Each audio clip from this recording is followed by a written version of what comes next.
명절 되기를 축복합니다. 네, 우리 한번 얼굴 바라보면서 우리 성령 충만하십시다. 우리 한번 인사 나눕시다. 성령 충만하십시다. 성령 충만하십시다. 오늘은 전 세계가 성령 강림주일로 지키는 그런 기념주일입니다. 우리 기독교 역사에 있어서 가장 큰 사건이 두 가지라고 줄여서 말할 수가 있습니다. 하나는 예수님의 탄생입니다.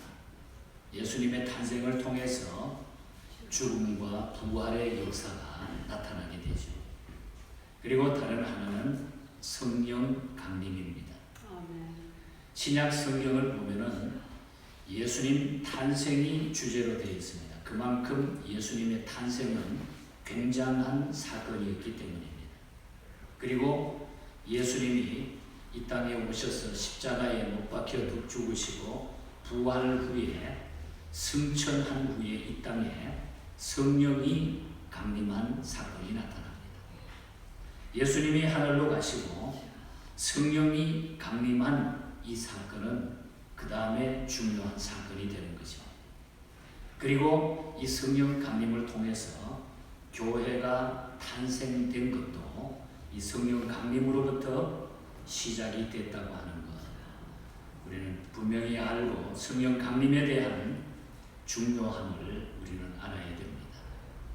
우리가 성령 강림절을 지키면서 성령 강림절을 우리가 성경에 보면은 오순절이라, 오순절 성령 강림이라, 이 오순절이라고 하는 말을 붙이게 됩니다. 오순절은 그 유월절과 장막절까지 합해서 유대인의 유명한 3대 절기 중에 하나입니다. 이것은 맥추절이라고도 말하기도 합니다. 이것은 처음 익은 곡식과 열매를 하나님께 드리는 그러한 절기이기 때문입니다. 또는 유월절로부터 계산해서 50일 만에 오는 절기이기 때문에 이것을 오순절이라 이렇게 부르기도 합니다.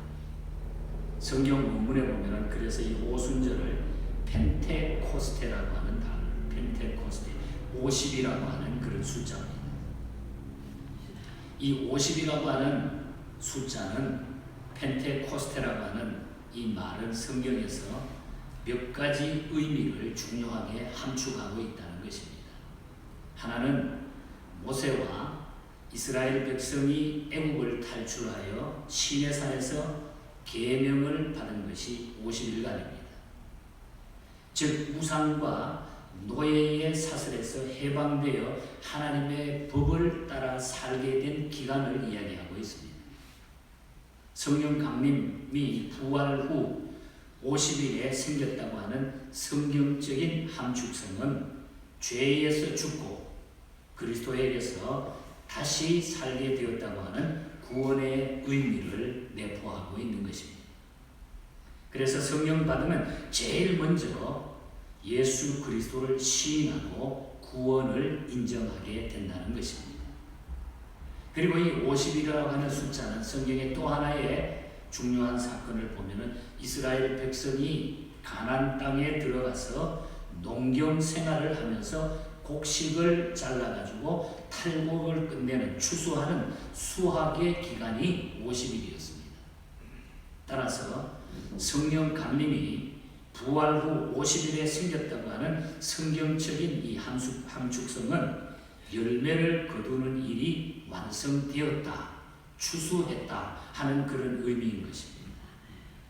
성령의 결실은 바로 성령의 열매는 구원을 선포하는 교회의 창설로 교회가 지어지는, 교회가 시작되는 걸로 그래서 신약 성경에 나타나는 것을 보게 된다고 하는 것입니다. 우리 기독교 신앙은 삼위일체를 믿는 것으로 되어 있습니다. 곧 하나님의 예정을 믿고 예수님의 구속을 믿고 그리고 또한 성령의 중생하심을 믿는 것이 올바른 우리 기독교의 바른 신앙관인 것입니다. 그래서 바울은 이 중요한 메시지를 한마디로 로마서 8장 9절에서 이렇게 말씀해 줍니다. 누구든지 그리스도의 영이 없으면, 성령이 없으면 그는 그리스도인이 아니라. 아니라. 그리스도인이 아니라는 것. 성령의 영이 없으면. 성령의 충만한 은혜를 무시하는 것이 비성경적이지만 반대로 또 그 은혜를 잘못 인식하여 성령이 충만하면 마치 미추갱이처럼 되어버리는 것, 또 이상해진다고 하는, 이렇게 생각하는 것도 잘못이라는 것입니다.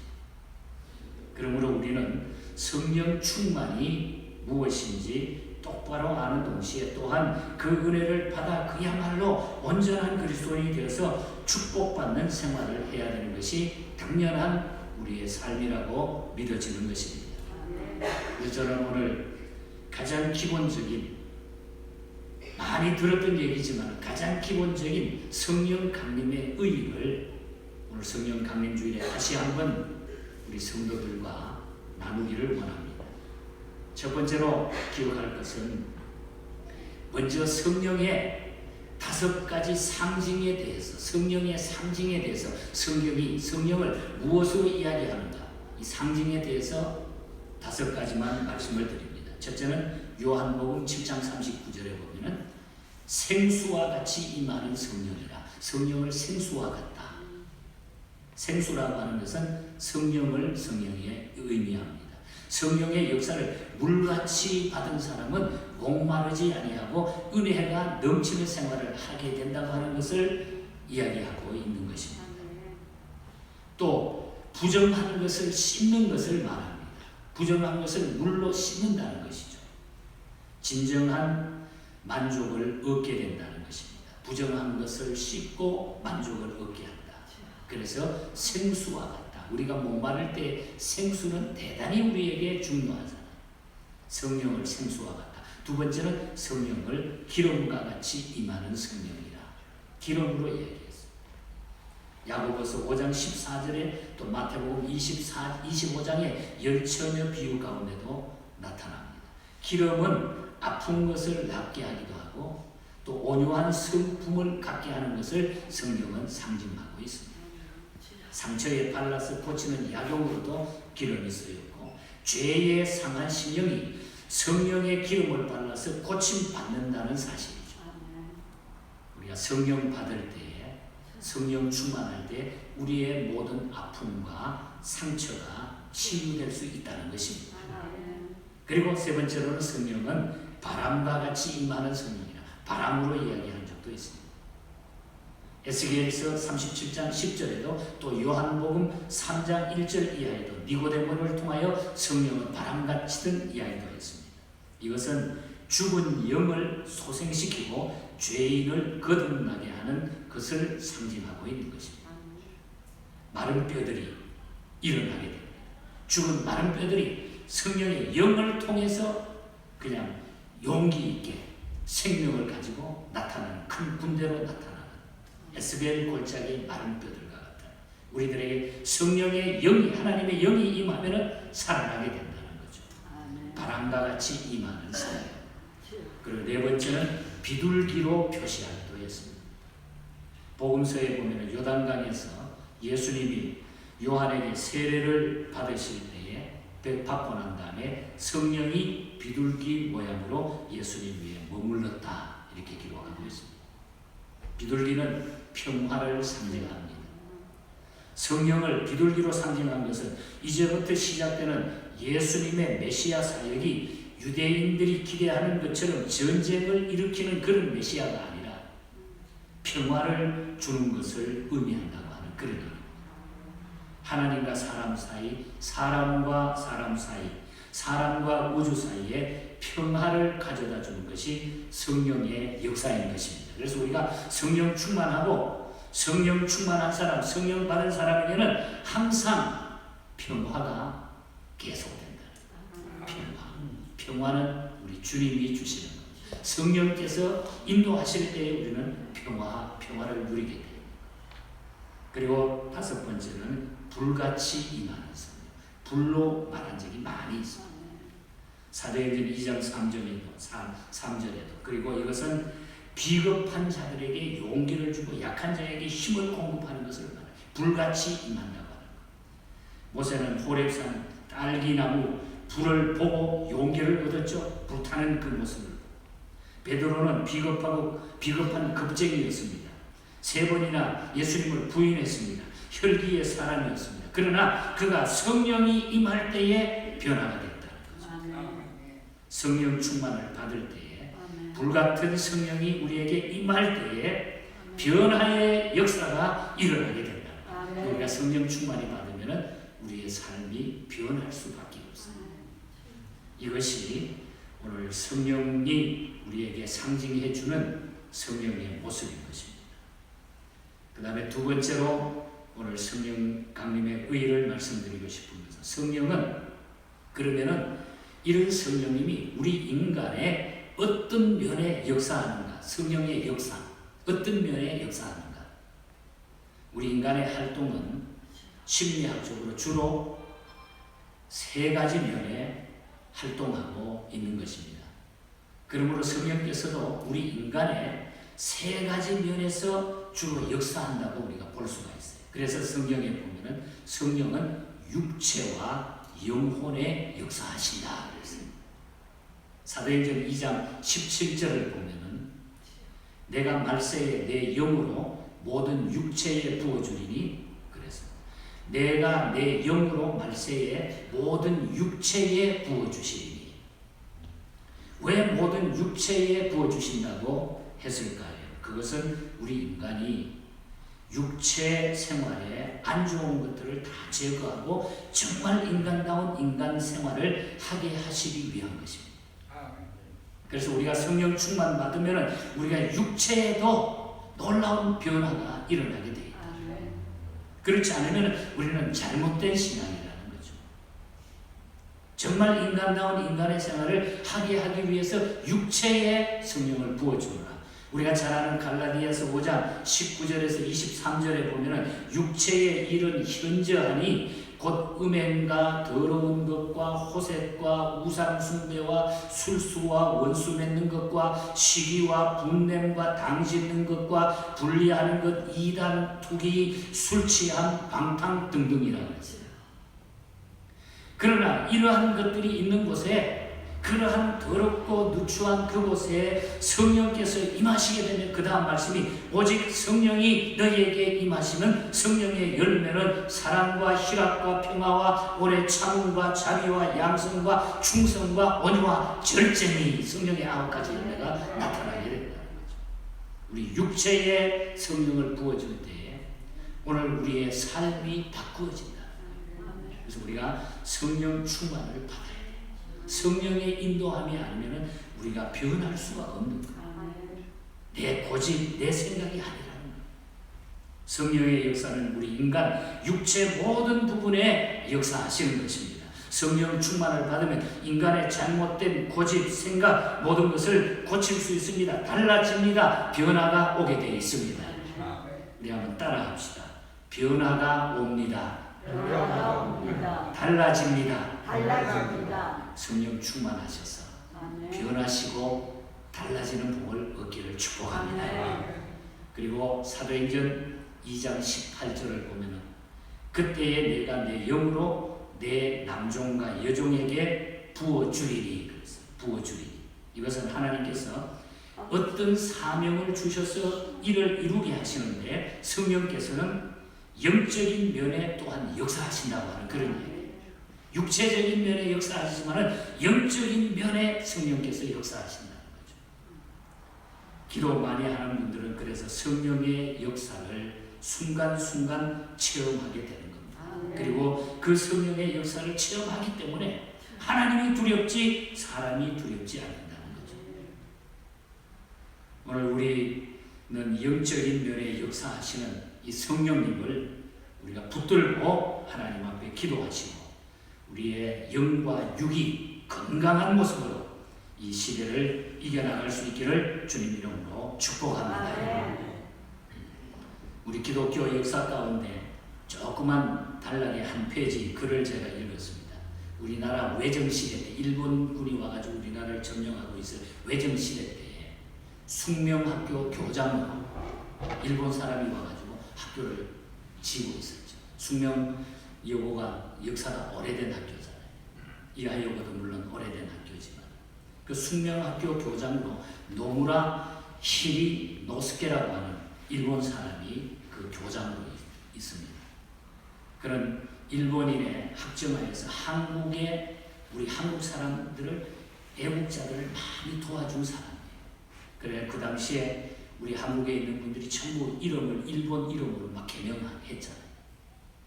일본 이름으로 개명하지 않는 한국 학생들이 수없이 퇴학을 당하고 학교도 쫓겨나고 모든 거 다 잘리는 거죠. 그런데 이 숙명학교 교장으로 있는 노무라라고 하는 분은 그들을 다 구제해주고 어떻게 하든지 그들을 도와서 잘 될 수 있도록 어려움 당하지 않도록 뒤에서 계속 배후에서 도와줬습니다. 그러다가 그것이 결국은 일본 정부에 발각이 돼가지고 한국 땅에서 이제 일본 땅으로 쫓겨가게 됩니다. 그래서 그는 일본에서 살면서 자기 집 뒷뜰에다가 봉선화를 심어놓고 울밑에선 봉선화야 내 모양이 처량하다 노래하면서 한국 학생을 그리워하면서 한국을 위해서 기도했다고 하는 얘기가 오늘까지 전해지고 있습니다. 여러분, 일본 사람인데 원수된 한국과 일본의 관계 속에 왜 그렇게 할 수 있었을까요? 그는 독실한 기독교인이었고 성령이 충만한 성도였기 때문인 것입니다. 일본의 제약상을 너무나 잘 알고 있었기 때문입니다. 성령께서는 우리 인간의 정신면에 역사하셔서 새롭게 큰 일을 하게 역사하신다는 거죠. 우리의 영적인 삶, 우리의 생각을 바꿔주신다. 성령이 역사하십니다. 성경에 보면 수많은 사람들이 변화되었어요. 우리 주변에 있는 우리 기독교 신앙의 선배들도 우리 한국 기독의 김익두 목사님 같은 분들도 깡패 같은 사람이었는데 성령의 인도함으로 변화가 된 사람들이. 성령께서는 우리의 육신과 영에 큰 영향을 주셔서 우리를 변화시킨다. 그리고 사도행전 2장 21절에 보면 누구든지 그래서 주의 이름을 부르는 자는 구원을 얻으리라. 가장 중요한 것은 성령께서 영혼에 역사하셔서 구원을 받게 하시는 우리의 영혼에 역사하신다. 성령께서 역사하지 않으시면 구원이 없습니다. 예수 그리스도를 알고 믿고 구원하시는 것은 성령의 역사라고 합니다. 성령의 역사가 아니면 우리가 예수 그리스도를 주라고 시인할 수가 없다는 거죠. 성령께서 역사하지 않으면 중생도 믿음도 성화도 이루어지지 않아요. 이유는 성령께서 예수 그리스도를 증거하고 예수께서 이루신 모든 공로는 성령으로 말미암아서 우리에게 효과를 나타내시는 것이기 때문인 줄 믿습니다. 예수 믿고 계시는 분은 결론적으로 성령 받았다. 여기 앉아 계시는 분들은 다 성령을 받은 줄 믿습니다. 중요한 것은 성령 충만으로 우리가 임해야 합니다. 예수 믿으면 다 성령 받은 거예요. 그래서 예수 믿는 자체가 성령의 역사가 아니면 우리가 예수 못 믿는다는 거죠. 그러나 예수 믿는 걸로 우리가 신자로 서는 게 아니라 우리는 성령 충만한 사람의 생활을 해야 될 줄 믿습니다. 그 다음에 가장 중요한 그런 마지막으로 이제 그러면은 우리가 어떻게 하여야 우리가 성령 충만을 받을 수 있는가? 어떻게 해야 우리가 성령 충만한 생활을 할 수 있는가? 사도행전 2장 38절에 보면은 베드로의 설교 장면이 쭉 나타납니다. 베드로의 설교를 들은 무리들이 마음에 찔렸다 그랬어요. 베드로가 막 설교하는데 마음에 찔려서 그 다음 말씀 보면은 우리가 어찌할꼬 마음이 막 찔리니까 어찌할 줄을 몰라 이렇게 소리칠 때에 베드로가 이렇게 또 말합니다. 회개하여 각각 예수 그리스도의 이름으로 세례를 받고 제사함을 얻으라. 그리하면 성령을 선물로 받으리라. 회개하라. 그러면 성령을 선물로 받으리라. 이 말을 들은 무리가 그 자리에서 회개하고 3,000명이나 세례받는 역사가 나타났습니다. 성령은 거룩한 영이기 때문에 지저분하고 죄의 마음 속에는 더러워서 들어올 수가 없는 것입니다. 그러므로 우리가 지은 죄를 자복하고 회개하여 마음의 그릇을 깨끗이 해둘 때에 성령이 들어오시게 된다는 거죠. 지저분하면 안 돼. 거룩한 영입니다. 그래서 우리가 회개의 영을 가져요. 우리 하나님 앞에 회개할 때에 우리는 성령 충만함을 받게 되는 줄 믿습니다. 지금 저와 여러분의 마음 그릇이 어떠한지 한번 살피시기를 바랍니다. 더러워서 마귀가 들어올 수 있는 상태입니까? 아니면 깨끗해서 성령이 들어올 수 있는 상태입니까? 우리 마음의 심령, 우리 마음 중심이 중요하다. 그리고 하나님의 말씀을 잘 듣고 있을 때에 성령 충만이 임한다고 했습니다.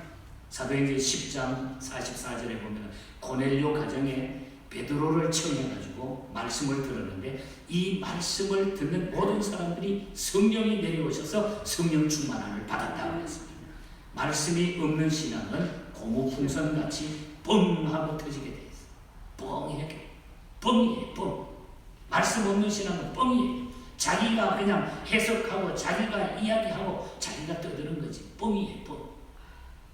말씀을 소중히 읽고 듣고 행하시기를 축복합니다. 제가 계속해서 우리 성경 읽으라고 말씀드리는 것은 말씀을 읽다가 성령의 역사가 일어나요.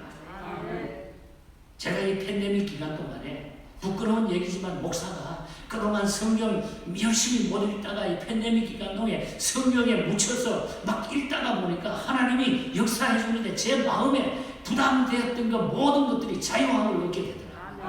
내려놓으니까 성경 말씀이 아니고는 우리를 변화시킬 수가 없어요. 우리를 바꿀 수가 없는 거예요. 성경 읽으시기 바랍니다. 말씀 잘 들으시기를 바랍니다. 그리하면 복이 됩니다. 성령 충만을 받게 되게 될 줄 믿습니다. 어떤 환경 가운데서도 우리가 자신감 가지고 살 수 있고 비굴해지지 않아요.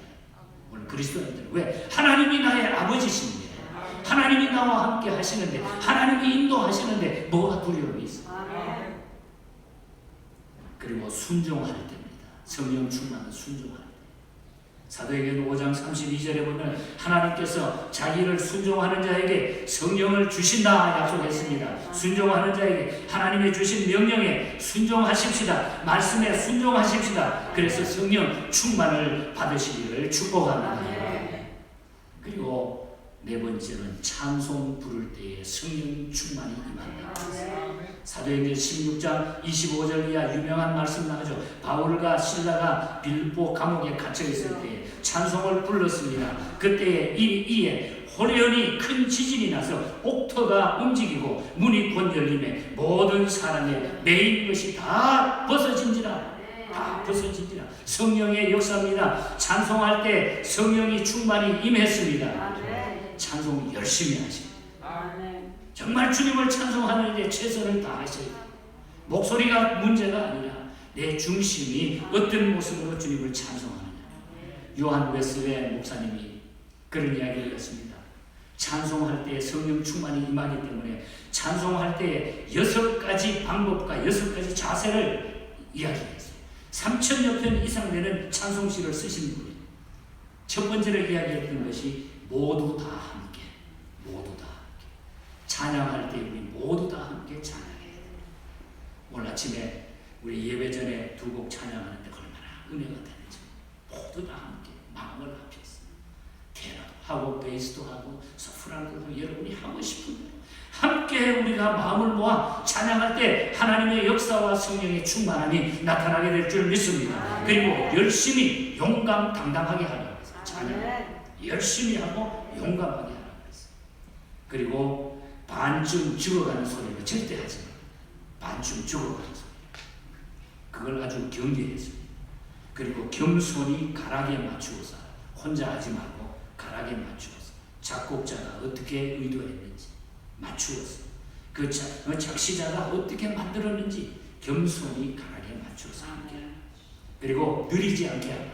혼자 느릿느릿하게 하지 말고 같이 하라. 그리고 6번째로는 영적으로 부르라. 찬송은 영적으로 하나님께 드리는 것 때문에 영적으로 우리는 고백되어야 될 줄 믿습니다. 그래서 우리 찬양들은 그래서 중요한 거예요. 찬양하는 이 찬양들은 하나님의 선발대입니다. 교회의 선발대고 영적인 전쟁에 앞장선 선발대입니다. 그래서 중요하다. 우리 교회가 찬양이 살아있음을 감사드립니다. 찬양의 역사가 날마다 더하기를 바랍니다. 이를 통해서 성령 충만한 역사가 이루어지기를 바랍니다. 그리고 그 다음에 보면 자기 제단을 지킴으로 성령 충만함을 받는다고 했습니다. 예수님 누가복음 24장 49절 이하 보면 예수님께서 승천하시기 전에 우리에게 당부하신 말씀은 위로부터 능력을 입혀올 때까지 성령 받기까지 이 성에 유하라 그랬어요. 이 성은 예루살렘 성, 예루살렘 성전, 교회를 의미하고 있다는 것입니다. 성령을 교회에서 받으라는 거예요. 성령을 하나님 앞에서 받으라는 거예요. 혼자 교회 등지고 혼자 돌아다니면서 자기 중심으로 떠들고 하지 말라는 거예요. 하나님 앞에 엎드려서 제단 중심으로 있을 때에, 제단을 섬길 때에 성령의 역사가 크게 임하게 될 줄 믿습니다. 그리고 전도할 때입니다. 사도행전 1장 8절 읽었죠. 성령이 임하시면 내가 권능을 받고 예루살렘과 사마리아와 땅끝까지 이르는 내 증인이 되리라. 전도 열심히 할 때 성령 충만함이 임하게 되어 있어요. 전도 열심히 하시고 선교 열심히 하시기를 축복합니다. 그리고 헌신할 때입니다. 열왕기상 18장 38절 엘리야, 바알과 아세라 그 목상을 통해 가지고 그들과 경계할 때에, 그들과 싸울 때에 하나님 앞에 전적으로 헌신했습니다. 헌신할 때에 성령의 역사가 임합니다. 그리고 한 가지 더 말씀드리면 기도할 때입니다. 사도행전 1장 4절, 누가복음 11장 13절 등등 성경에 보면은 기도할 때 성령이 임했습니다. 기도할 때 놀라운 역사가 나타났습니다. 마가의 다락방에 모여서 주님을 찬송하고 열심히 기도했을 때 성령 충만의 역사가 일어나서 어찌할 바를 모르고 흩어지기 시작하는 거예요. 120명이 500명, 수가 엄청나게 이 세상을 점령해 나가는 이 하나님의 역사가 일어났던 것입니다. 이 성령 충만을 여러분이 누리시기를 바랍니다. 기도하면서 성령 충만을 받으시기 바랍니다. 사랑하는 성도 여러분, 오늘 이날도 한 번 가면 영원히 다시 오지 아니하는 과거가 되고 말 것입니다. 이 시간 성령께서 여러분과 저에게 은혜 베푸시기를 소원하십니다. 오순절 성령 강림을 기념하는 이 주일에 우리는 한낱 기념이라 하고 마치는 자들이 되어서는 결코 안 될 것입니다. 참으로 오순절의 의미를 재현하는 기회가 될 수 있기를 바랍니다. 우리는 급속히 잃어버린 교회의 순수성과 신령한 교회의 권위와 능력과 참된 하나님 중심의 교회를 되찾기 위해서 마음을 모아 성령의 충만한 은혜를 우리가 받아야 될 줄 믿습니다. 이것은 오늘과 같이 온 세계의 혼란을 해결해주고 교회의 참된 모습을 해결해주고 이 팬데믹과 모든 이 시대에 모든 것을 이기게 할 수 있는 놀라운 하나님의 역사가 분명히 되어질 줄 믿습니다. 그래서 우리는 이 성령의 충만을 우리 자신을 내려놓고 우리의 마음을 성령의 충만으로 성령에 불태우는 잘못된 것을 다 내려놓고 정말 더러운 것들을 태워버리는 이런 역사를 우리가 감당해야 될 줄 믿습니다. 마지막 얘기입니다. 칼 글렌저라고 하는 독일 교회에 큰 공을 세운 아주 영적인 분이 계셨습니다. 17세기부터 18세기에 활동했던 아주 훌륭한 신앙의 사람입니다. 이분은 피아니스트였고 바이올리니스트였고 성악가였고 작곡에도 뛰어난 재능을 발휘했던 그런 분입니다. 이분이 만든 찬송가 가운데 우리가 지금 부르고 있는 찬송가 23장, 376장, 170장 내 평생 소원 이 곡입니다. 이분은 170장 찬송가 가사에 이렇게 고백을 해주도록 이 시는 웨슬리가 쓴 시입니다. 불같은 성령 충만사 내 마음을 밝히고 이 추한 마음과 생각을 다 태워 주옵소서. 오늘 이 시간 우리가 마지막에 이 찬송을 부를 때 불같은 성령이 나에게 임해서 내 마음을 환하게 밝혀주시고 추한 마음에 추한 더러운 생각을 오늘 다 태워달라고 우리는 고백하기를 바랍니다. 4절 가사에 보면 한평생 나의 소원은 주 예수뿐일세 내 약한 영혼 붙드사 늘 인도하소서. 한평생 나의 소원은 주 예수뿐일세 내 약한 영혼 붙드사 늘 인도하소서. 성령 충만으로 이런 승리가 저와 여러분에게 남은 생에 함께 하시기를 주님 이름으로 간절히 축복합니다. 하나님 아버지 감사합니다. 성령의 역사를 저희들이 바라보며 또 우리 예수님이 승천하신 후에 성령을 통하여 우리에게 함께 하신 이 귀한 메시지가 오늘 이 시대를 살아가는 저희들에게 예수님이 바로 나를 붙들고 계신다고 하는 이런 느낌과 이런 경험을 가져오는 메시지가 되게 하여 주시옵소서. 성령 충만함으로 이 어려운 팬데믹 기간을 저희들이 보내게 해주시고 우리 앞에 놓여있는 어두컴컴한 모든 문제들이 성령 충만으로 해결되게 하여 주시옵소서. 불로 태워 주시옵소서. 성령의 불로 이 시간 태워 주시옵소서. 일평생 예수뿐일세 하는 이 고백이 진정 우리의 진실한 고백이 되게 하여 주시옵소서. 거룩하신 예수님 이름으로